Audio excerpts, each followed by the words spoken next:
The Galactic Council ignored Earth's final warning. Now they beg. The chamber smelled like something ancient and arrogant. I had been told that before I arrived, that the Grand Convocation Hall on Kepler Station carried a scent the translators described as ceremonial authority. What it actually smelled like was dust, privilege, and a complete lack of urgency. I walked through the tall bronze doors with a data slate in one hand and 4 years of carefully documented terror in the other. And not a single one of the 47 delegations in that room looked up when I entered. My name is Ilara Voss. I am the senior delegate of Earth to the Galactic Council, and I had exactly 20 minutes to convince several dozen alien civilizations that they were all about to die. I was not nervous. I want to be clear about that. I was not nervous because I had already run every possible version of this conversation in my head during the 7-week transit from Earth, and in every version, the ending was the same. The only question was how much dignity I could hold onto while it happened. I walked to the central speaking platform. It was designed for species averaging 3 meters in height, so I had to use the step that the station staff had quietly placed there when they saw my registration. Small kindness. I stepped up, looked out across the chamber, and began. The Void Cascade had been documented for the first time 212 years ago when the Thar system went dark. Not destroyed, not conquered, dark. Every star in a system of 9 planets gone quiet in 48 hours like a candle being pressed between 2 fingers. The Thar were gone. Their ships, their stations, their signals, their history gone. The Galactic Council at the time had labeled it a localized spatial anomaly and moved on. I had read those original session transcripts on the flight over. The casual indifference in them was remarkable. We had found the Cascade again 14 months ago. Our deep-range sensor array at the edge of the Kuiper Belt, a human-built system that most Council species did not know existed, because we had learned long ago to do our important work quietly, had picked up the same resonance pattern the Thar had reported in their final transmissions. Same frequency, same expanding geometry. It was not moving randomly. It was moving toward the populated core of the galaxy, and it was accelerating. I laid all of this out in clean, simple language. I had the data on every screen in the chamber. I had the projections, the trajectory models, the timeline. The earliest affected systems outside human space would begin to experience the leading edge of the Cascade in approximately 3 years. The Council's most densely populated central systems had perhaps 11 years. Earth, positioned at the outer edge of charted space, had slightly longer, but only slightly. I spoke for 18 minutes. I answered 2 questions. The first came from the representative of the Crix Collective, an insectoid species whose translator unit rendered their language as a series of dry clicking tones that somehow always managed to sound dismissive. The Crix delegate asked whether Earth's sensor technology had been independently verified by a recognized Council member species. I said it had not, because Earth was not yet a recognized full member, and therefore had no access to the verification networks. I noted, without any particular emotion, that this was a structural problem the Council might want to examine given the circumstances. The second question came from Sovereign Irith of the Velsharath. The Velsharath were the oldest recognized spacefaring civilization in the Council, and Irith had held his position for longer than any human nation had existed in its current form. He was enormous, pale, and looked at me with the particular expression of someone who has been mildly entertained by a small animal. He asked if Earth scientists had considered the possibility that the sensor data was being misinterpreted due to the limitations of human instrumentation. I looked at him for a moment before answering, just a moment. I said yes, we had considered that possibility, and had run 46 independent cross-checks against archived Thar data obtained through Council records, all of which confirmed our readings. I said that if he would like, I could walk through each of the 46 checks individually. I had time. I had prepared for exactly this. He declined. The vote came quickly. 41 delegations voted to classify Earth's warning as non-credible and to strike it from the formal record. 6 delegations, the smaller ones, the newer ones, the ones that still remembered what it felt like to be ignored, voted in favor of further investigation. I listened to the result. I nodded once. Then I said the words I had prepared, not because I thought they would change anything, but because they needed to be on record, because someday someone would read the transcripts of this session, and I wanted those words to be there. I said, Earth has survived things that would end most civilizations. We have survived on our own without help, without a council, without anyone telling us we mattered. We are not asking you to save us. We are warning you because it is the right thing to do, and because we believe that the right thing is worth doing even when the room is not listening. This is the last time we will bring this warning to this floor. What happens next is not our choice. It is yours. Nobody responded. A few delegates were already reviewing other agenda items on their slates. I stepped down from the platform. I picked up my data slate. I walked to the bronze doors and I pushed them open, and I did not look back. Outside the chamber, in the long corridor that smelled like recycled air, and whatever the Velsherath used for floor polish, my aide, a young man named Owen Park, who had joined the delegation straight out of university and still had the slightly stunned expression of someone realizing that space was real, fell into step beside me. He asked me what we were going to do now. I told him we were going to go home. He asked if that was it, if we were just going to give up. I thought about how to explain it to him. Owen was 26. He had grown up in a world that was already in space, already reaching outward, already dreaming of the stars as places to go rather than lights in the sky. He had not grown up with the older knowledge, the knowledge that humans carry in their bones from centuries of hard experience. I told him that giving up and walking away are two completely different things. He did not fully understand, not yet. But he would. I had made one call before leaving the station. Encrypted, routed through 4 relay points, using a frequency the Council's communication network did not monitor because they did not know it existed. The call reached a man named Don Ackafer on the dark side of Neptune, in a facility that did not appear on any map the Galactic Council had ever been given. The call lasted 11 seconds. I told him the vote had gone the way we expected. He said he knew. I told him to move to the next phase. He said it was already in progress. I cut the connection and walked to my ship.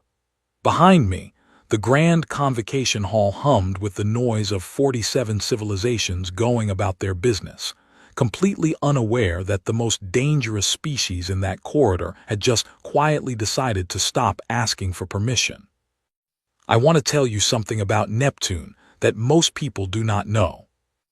When you are standing on the surface of Triton, which is less standing and more magnetic boot-walking across a plane of frozen nitrogen, and you look up, Neptune fills a significant portion of the sky. It is massive and blue and deeply indifferent to your existence. The cold there is not the kind of cold you feel on Earth. It is not unpleasant cold or inconvenient cold. It is the kind of cold that makes the human body understand, at a very fundamental level, that it is in a place that was never designed for it. I had worked there for 9 years. My name is Don Ackafer. I am the director of Project Aegis, and if you are reading this account, then either we succeeded or we failed so completely that it no longer matters who reads what. When Alara's call came through, I was standing in the main assembly bay of Facility Triton 7, watching the final hull plating being locked onto the 14th and last of our Warden-class vessels. The ship had no name yet. We had been calling it Unit 14 for 2 years, and I had been quietly arguing with my senior engineers about what to name it for most of that time. I named it that night. I named it the Thermopylae, after a place on Earth where a small group of people held a very difficult line for a very long time. My chief engineer, A woman named Caroline Drew said it was a grim name for a ship. I told her that was the point. Let me explain what Aegis was, because it was never announced and it was never going to be. 3 years before Alara stood in that council chamber, our sensor array had given us the first confirmed readings of the Void Cascade's return. The data went immediately to a very small group of people, the kind of group that exists in every government, in every era, whose entire purpose is to look at worst-case scenarios and ask, what do we actually do about this? The answer they arrived at was, by any measure, extraordinary. Earth would not wait for permission. Earth would not appeal to a council that viewed us as children. Earth would build. Quietly, completely, without announcement, we would construct what no species in the Galactic Council had ever thought to build, not because they lacked the technology, but because they had spent so long in peaceful cooperation that the instinct for independent survival had gone soft. Humans had not lost that instinct. We had simply stopped talking about it in polite company. The Warden-class ships were unlike anything in Council space. I say this not with pride, but with accuracy. Council warships, when they existed at all, most species preferred diplomatic resolution, which is genuinely admirable, were elegant things. Smooth-hulled, energy-efficient, built with the kind of craftsmanship that comes from thousands of years of refining a design. They were beautiful. Our ships were not beautiful. They were dense. They were angular. They were built from a titanium-tungsten composite alloy that our materials engineers had developed specifically for this project, because we needed something that could withstand pressures and temperatures beyond the tolerances of anything currently in production. They were full of redundant systems, backups to the backups, fail-safes for the fail-safes, because we had learned in ways large and small across our history that things go wrong at the worst possible moment. And when they do, you need something left to work with. Caroline liked to say that human engineering was ugly because it was honest. A council ship was built assuming things would go well. Our ships were built assuming things would not. Each warden carried a crew of 312. The crew selection process had been the hardest part of my job for the past several years, not because finding qualified people was difficult, but because I had to find people who could live in the dark, literally, for extended periods, who could work in conditions that would unsettle anyone, and who could do all of this while keeping an enormous secret. I had found them. There is something about a specific type of human being, quiet, competent, not interested in recognition, that makes them very good at working on the edge of the known world. Facility Triton 7 was full of them. The science team had been working on the cascade problem in parallel with the construction program. Our lead physicist, a man named Gavin Shore, had spent 3 years doing nothing else. He had the kind of focused intelligence that made you slightly nervous to be in the same room with him, not because he was unpleasant, but because you could see him thinking, and it was very clear that his thoughts were moving much faster than anything you were likely to contribute. Gavin had found something in the Thar data, something the Council had dismissed because it came from a species they had already written off, recorded in a format they considered archaic, describing phenomena they had decided were anomalous and therefore not worth modeling carefully. The cascade had a rhythm. It was not random. It was not chaotic. Under the apparent disorder of a dark energy phenomenon consuming entire star systems, there was a pattern, a pulse, almost. A frequency of expansion and brief contraction, repeated at intervals that Gavin had measured to 4 decimal places. It was, he told me one evening with the expression of a man who had not slept in several days, and had just discovered something that made sleep feel completely unnecessary, almost biological in its regularity. Almost like a heartbeat. I had looked at him for a long time when he said that. He said he was not suggesting the cascade was alive. He was suggesting that it behaved according to a principle we had seen before in nature, and that principles we had seen before were principles we might be able to work with. He had a theory. It was, by his own admission, derived from a combination of deep ocean sonar research, nuclear pulse physics, and what he called extremely optimistic applied mathematics. It was the kind of theory that would have been laughed out of a council research presentation. It was also, as far as we could determine, the only theory that had any chance of working. The night the final warden was named, I gathered the full senior staff of Aegis in the main briefing room, a room carved directly into Triton's rock, lit by panels that had been running continuously for 9 years, smelling of recycled air, and the particular brand of coffee that Caroline brought in by the case from a small roaster in Lagos. I told them about Ilara's call. I told them the council had voted the way we expected. Nobody looked surprised. Nobody looked defeated. They looked like people who had known for a long time that this moment was coming and had used the time well. I told them we were moving to active deployment phase. 14 ships, full crews departing in staggered intervals over the next 72 hours. Our destination was the outer edge of Velsharath space, where the Cascade's trajectory placed its earliest arrival point. We would be there ahead of it. We would be ready.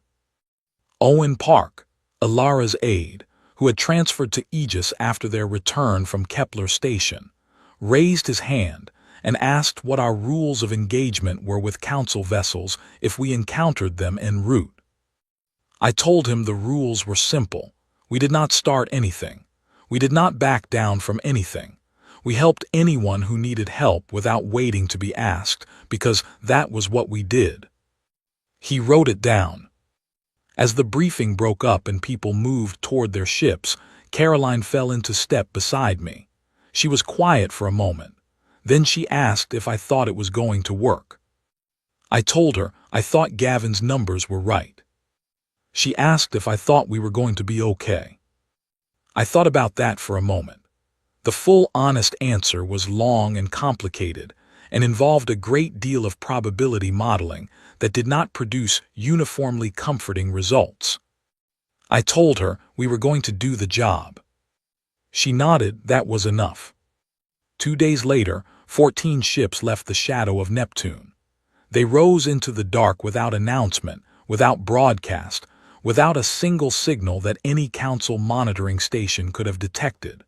14 enormous, ugly, completely honest human ships pointed at the place where the stars were going out. Behind us, Triton was dark and silent. Ahead of us, the galaxy had no idea we were coming. That was fine. We had always worked better as a surprise. 3 years. That is how long it takes for certainty to become catastrophe when nobody acts on it. I was standing on the bridge of the Endurance when the first distress signal arrived from the Velsharath outer colonies.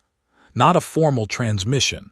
They had a whole protocol for formal transmissions, 17 steps of authentication and diplomatic framing. This was a raw signal, unencrypted, going out on every frequency simultaneously. That is what genuine panic sounds like. It does not have time for protocol. My name is still Ilara Voss, and I want to tell you what it felt like to be right about something terrible. It does not feel like victory.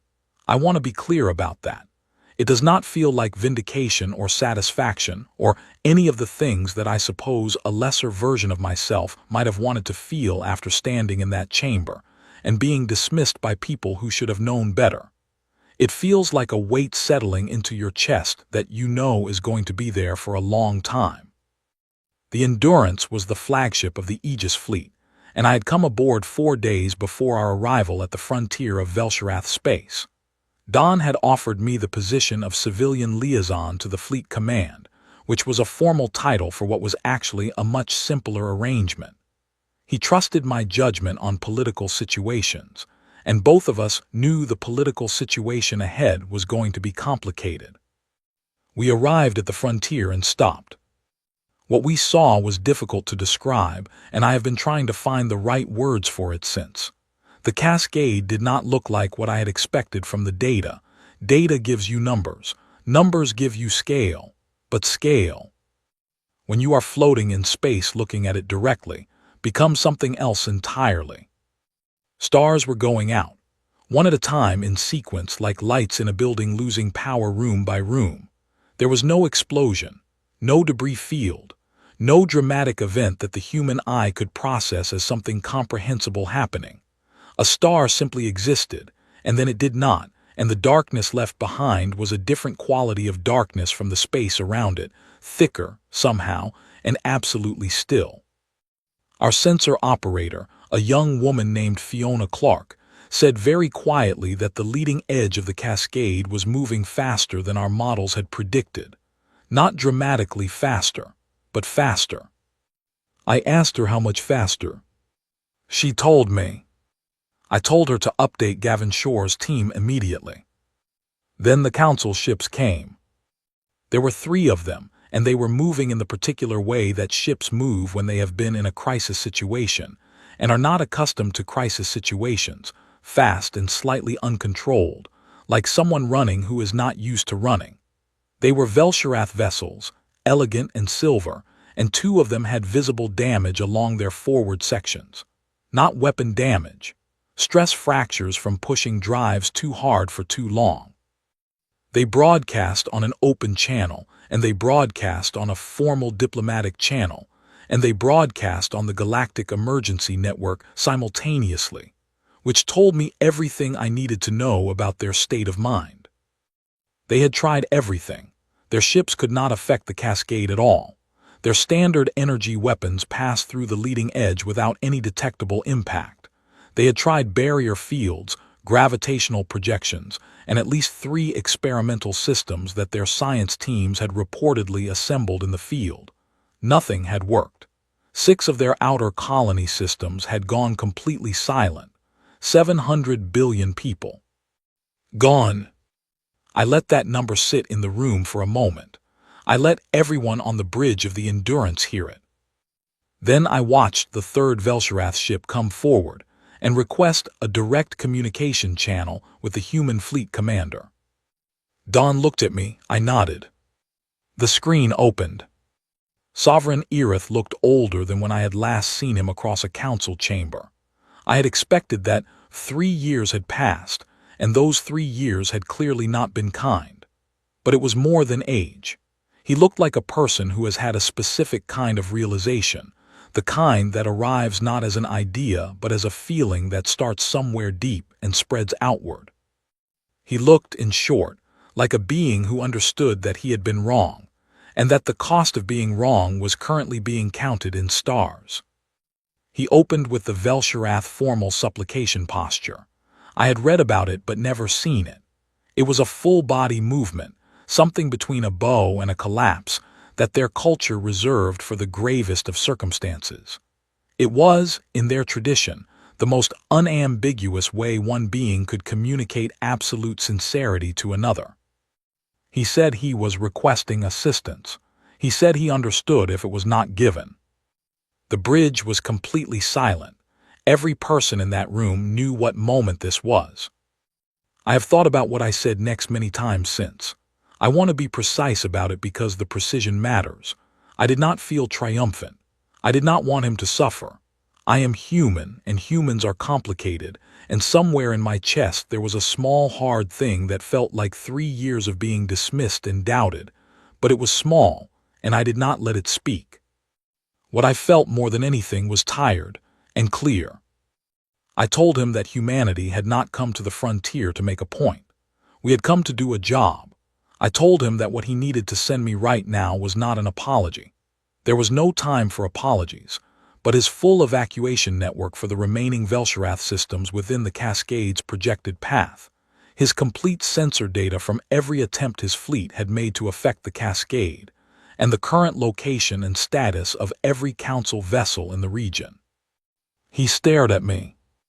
I said it again more simply. I said, "Send me the data. We will handle the Cascade." He sent the data. It arrived in a stream that filled every non-essential screen on the Endurance's bridge, years of desperate research, hundreds of failed experiments, and the coordinates of dozens of civilizations waiting to hear whether they were going to live.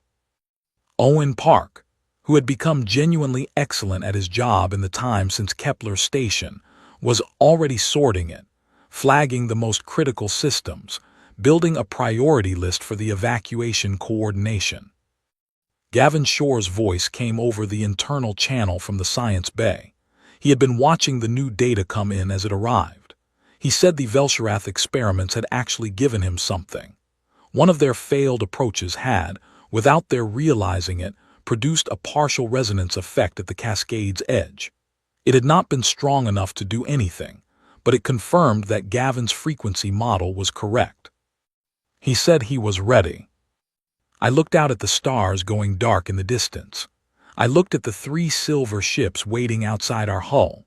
I looked at the data filling the screens, all those names, all those systems, all those people waiting. I thought about the walk I had taken out of the council chamber 3 years ago. I thought about Dawn, 9 years in the dark on the wrong side of Neptune, building ships nobody would see. I thought about Fiona Clark saying faster than predicted in that quiet voice, and Owen sorting evacuation data with his jaw set, and Caroline Drew nomming a ship Thermopylae and calling it a grim choice. Then I got to work. Because that was what we did. I had known since the planning stages that someone would have to go into the core. I had known it the way you know things that you file away and do not look at directly because there is no point in looking at them until they become relevant. It was a mathematical reality. The resonance anchors, when deployed correctly along the outer boundary of the cascade, would disrupt its expansion pattern and begin collapsing its structure from the edges inward. Gavin's models were precise about this. They were also precise about the fact that the collapse process would stall at the core, a region where the cascade's energy density was too concentrated for edge-deployed anchors to reach. The only way to complete the collapse was to place one final anchor at the geometric center of the cascade from the inside. The models were also precise about transit survivability inside the core boundary, 11 minutes before structural failure of any known ship design, human ships included. Gavin had told me this in private 3 weeks before our departure from Triton. He had shown me the numbers carefully, going through each step, as if giving me time to find the error he had not found. I had gone through them. There was no error. I had told him to keep refining and said nothing else. He had kept refining. The 11 minutes had become, with every revision, 11 minutes. My name is Don Akafer. I am writing this portion for the record because I believe it deserves to be recorded accurately, and because Ilara would record it with too much dignity and leave out the parts that were difficult. The fleet reached the deployment zone in standard formation. 14 wardens, spread across a volume of space that covered the cascade's full leading edge. 3 Velsherath vessels held position at the perimeter observation line we had established, close enough to monitor, far enough to be clear of the anchor deployment effect. I watched the first anchor deploy from the bridge of the Thermopylae.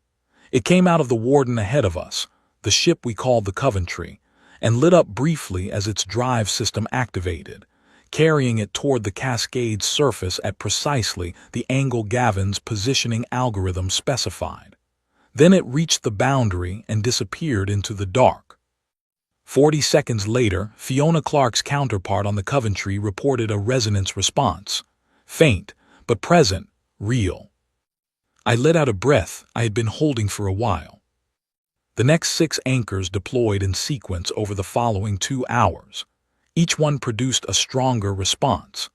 Gavin was monitoring from the science bay, and I could hear in his voice across the internal channel the particular quality of a person whose theory is proving correct in real time, and who is almost too focused to feel anything about it yet. The cascade's edge was destabilizing. The outer stars, the ones nearest the deployment line, stopped going dark. In fact, the closest one flickered, just for a moment. A star that had been cooling and fatting at the edge of the cascade's reach flickered. And Fiona said her readings were showing it beginning to restabilize. That was the moment I understood. in a way that went past theory and probability models and months of planning, that it was actually going to work. That was also the moment Gavin's voice came over the channel and said that the core density reading was higher than the latest model projection.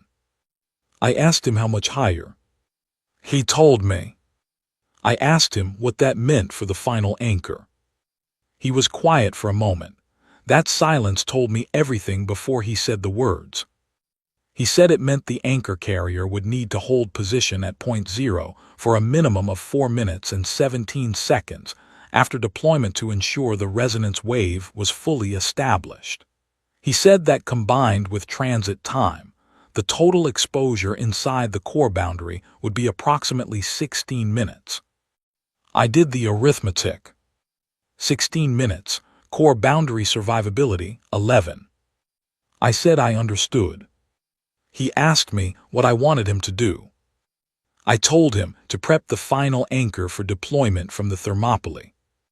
His response was very quiet. He said, "Yes, sir."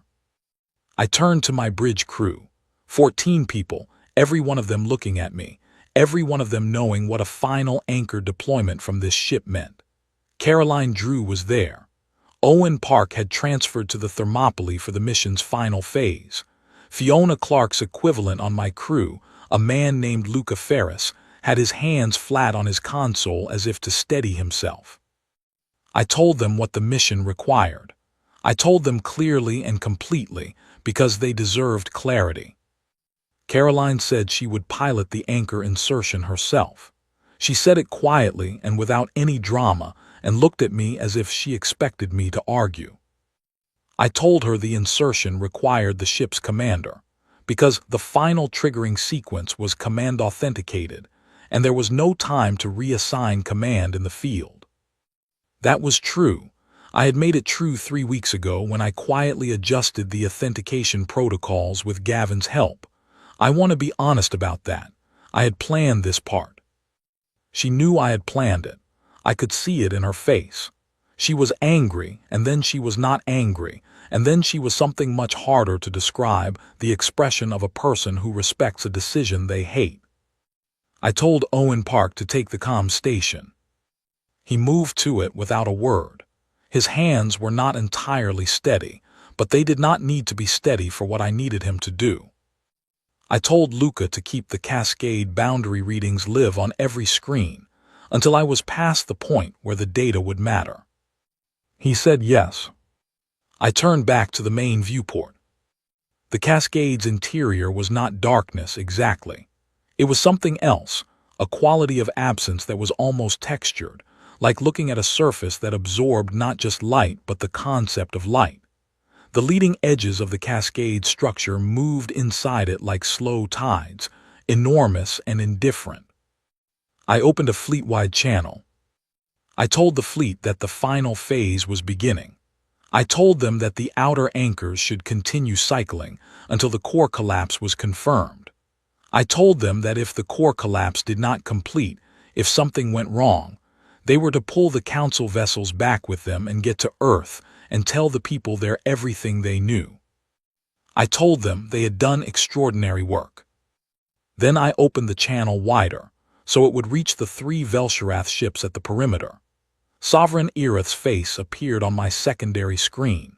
He had been watching the whole operation in silence, and I had the impression, reading him across the very significant cultural distance between our species, that he had been doing something while watching that might be described as reconsidering a great many things. He said my name. He said it carefully in the human pronunciation. I told him I needed one thing from him. I told him to look after the fleet.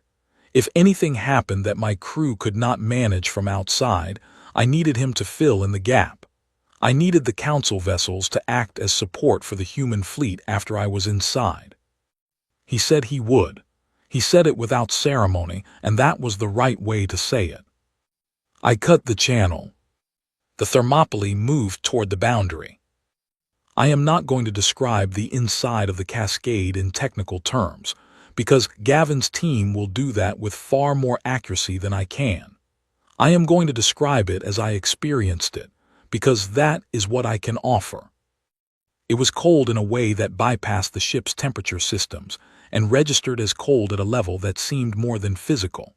The structural stress on the hull was immediate and continuous, a low vibration that Lucas said was operating within parameters, and that felt like standing on a bridge with very heavy traffic.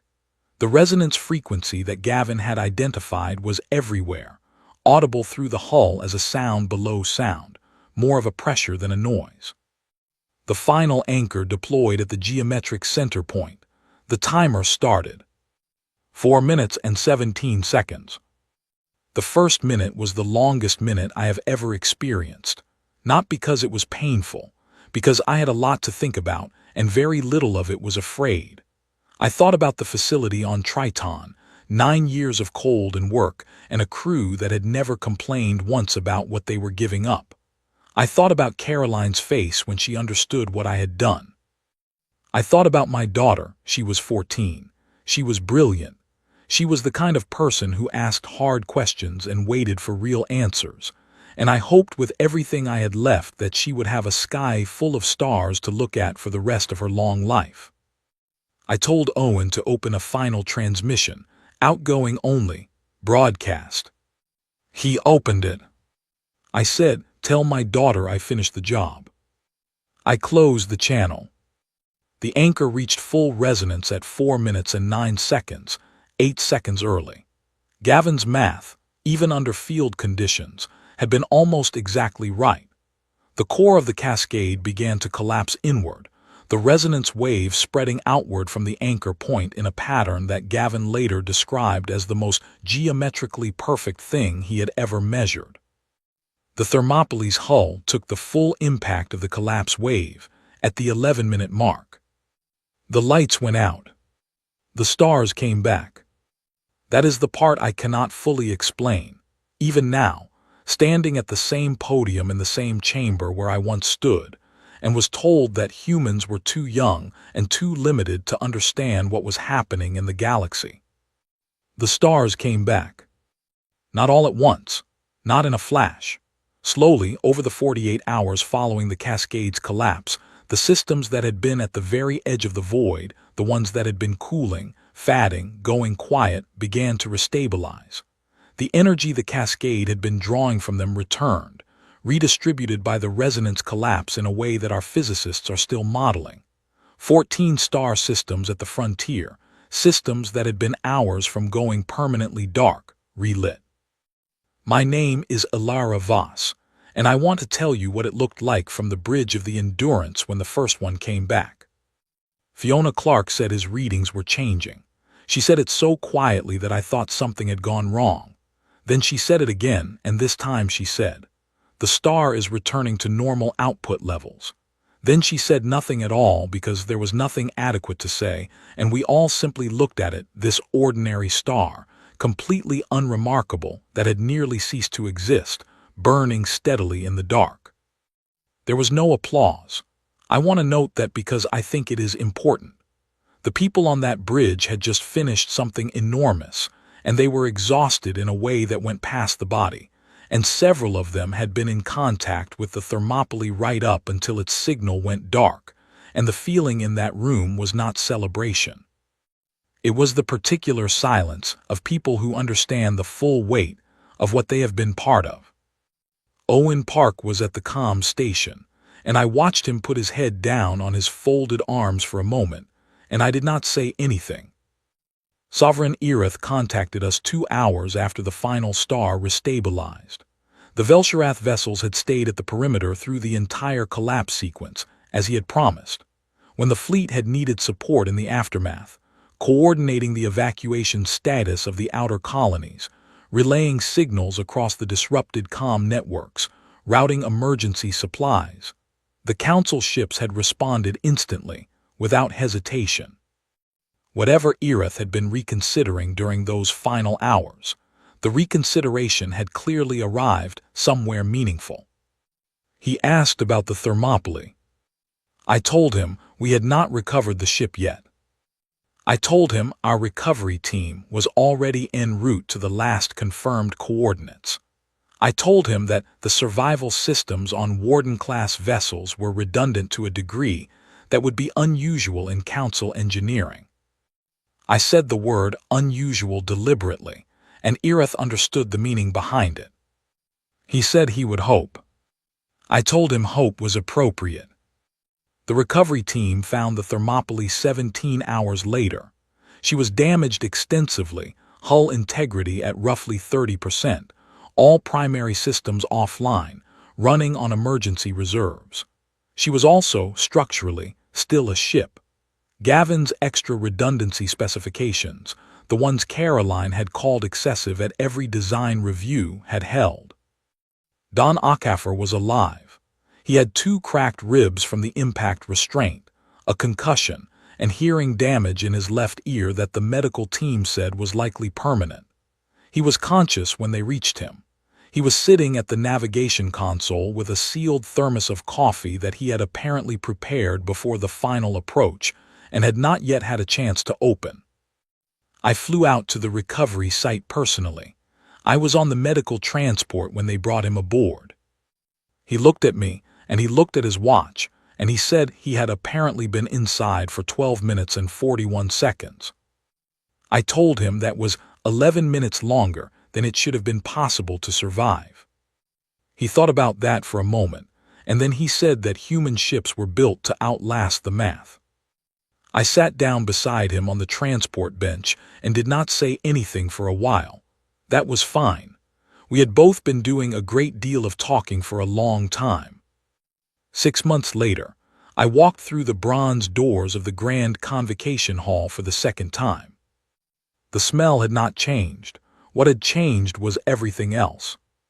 Every seat was filled. Every delegation was present, including 17 species that had not been represented at all during my first visit, because the Galactic Council in its existing form had not yet gotten around to inviting them.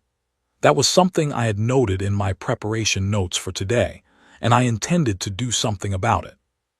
Sovereign Irith was in his seat. He looked like someone who had been through something that had rearranged his understanding of the world in ways that were still being processed. I recognized that look.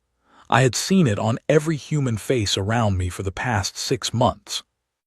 The session opened, and the first item on the formal agenda was read aloud. The motion to elevate Earth to the first chair of the Galactic Council, previously held by the Velshirath, in recognition of service to all recognized species during the Void Cascade crisis. The vote was unanimous. Every single delegation. I stood at the podium when the result was announced. The chamber was not silent.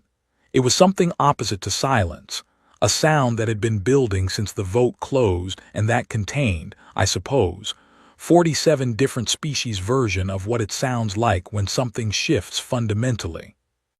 I let it settle. Then I said, "Earth declines." The sound stopped, very completely.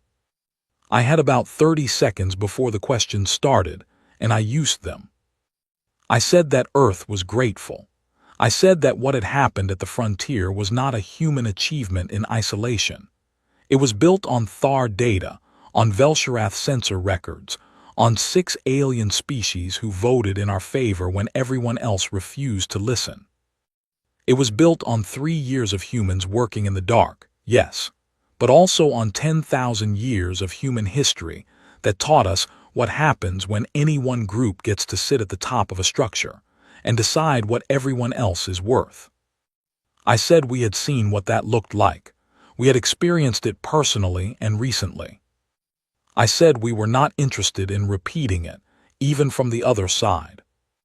Then I put forward the proposal I had spent 6 months writing with a team that included Owen Park, Caroline Drew, Gavin Shore, and Don Akafer, who had contributed primarily by reading drafts while lying in a medical bay and writing very precise critiques in the margins.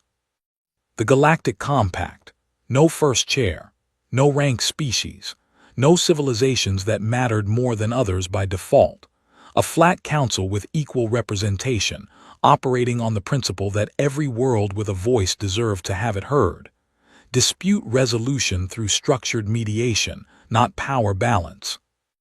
Emergency protocols that did not require any single species to take the lead, instead requiring coordinated response from a standing joint committee, permanently staffed, permanently funded, permanently ready. It was not a perfect document. Don's marginalia had been very specific about that. No document that tries to organize tens of thousands of civilizations across millions of light years is going to be perfect. But it was honest, and it was equitable, and it started from a place that the Galactic Council in its old form had never truly started from. The assumption that everyone in the room mattered equally from the first moment they walked through the door. Irith was the first to speak in response. He stood slowly, the Velsharath move in ways that suggest considerable physical weight and dignity simultaneously. And he said that he had spent the past 6 months reading the history of human civilizations, which he had never done before in the century and a half he had served in the council. He said he found it remarkable, not in the way he had expected. He had expected to find a history of aggression, of the kind of relentless forward drive that humans had displayed at the frontier, and he had found that yes, that was there. But what he had not expected to find, woven all through it, was the pattern of what humans did after the hard thing was done. He said humans had a habit of winning difficult things, and then immediately arguing about how to make sure winning did not turn into something worse than losing had been. He said he found that unusual and admirable, and more than a little exhausting to read about. The chamber did something that I can only describe as laughing, in 47 different ways simultaneously. He said he was voting in favor of the compact. The vote took 3 hours, because the document was long and several delegations had genuine questions that deserved real answers. Owen handled most of the questions from the floor, which he did with a calm efficiency that made me aware that he had grown into something quite different from the 26-year-old with the slightly stunned expression who had walked beside me out of this same hall years ago. The compact passed. After the session, I stood alone for a moment at a viewport in the corridor outside the chamber, the same corridor that smelled like floor polish. Through the viewport, the stars were visible, ordinary stars, doing ordinary things, burning quietly in the dark the way they were meant to. Somewhere among those stars, at the coordinates we had filed with the new Compact's memorial registry, a damaged ship drifted in a stable orbit around a small and unremarkable planet. The Thermopylae, preserved intact at the location where the recovery team had found her. The Compact's very first formal resolution, passed before the document was even fully ratified, had been to name her a monument of interspecies significance. I thought about Don's last transmission, the one Owen had broadcast on every channel, so that every ship in the fleet and every council vessel at the perimeter had heard it. "Tell my daughter I finished the job." His daughter was 17 now. Her name was Nadia, and she was, by all accounts, already formidably intelligent, and already asking the kind of hard questions that suggested she was going to be difficult to argue with in approximately 5 more years. She had attended the compact signing ceremony, standing next to her father, who was still wearing a hearing aid in his left ear, and who had spent most of the ceremony looking at things with the expression of a man who is trying to memorize them. I stood at the viewport a while longer.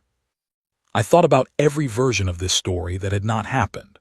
The version where the council had listened 3 years ago and acted quickly, and perhaps no stars had needed to go dark at all.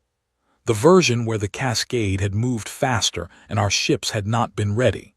The version where Gavin's numbers had been slightly different, and the 11 minutes had simply been 11 minutes with no possible extension. I thought about a very long history of human beings standing at edges and making choices in the dark. There is a thing that people say about humans that I have heard now from multiple alien species trying to make sense of us. They say that we seem to carry our history with us in a way that other species do not. That we are shaped by things that happened long before any currently living human was born. That we act as if we remember things we were never present for. I think that is true. I think it is one of the most important things about us. We remember being ignored. We remember what it cost. And then, and this is the part that seems to confuse people, we choose not to do it to others.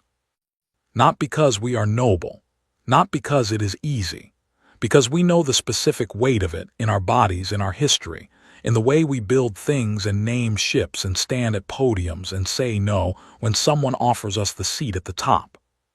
Because once, a very long time ago, nobody warned us, and we were almost lost, and we survived anyway by the narrowest of margins, more times than anyone should have to survive, and we came out the other side of each survival having learned the same lesson again and again, until it was not a lesson anymore but simply what we were. We warn, we build, we help. Not for recognition, not for a seat at the head of a table, but because the alternative is a galaxy where stars go out one by one and nobody says anything until it is too late. We had already lived in that galaxy. We did not intend to live in it again.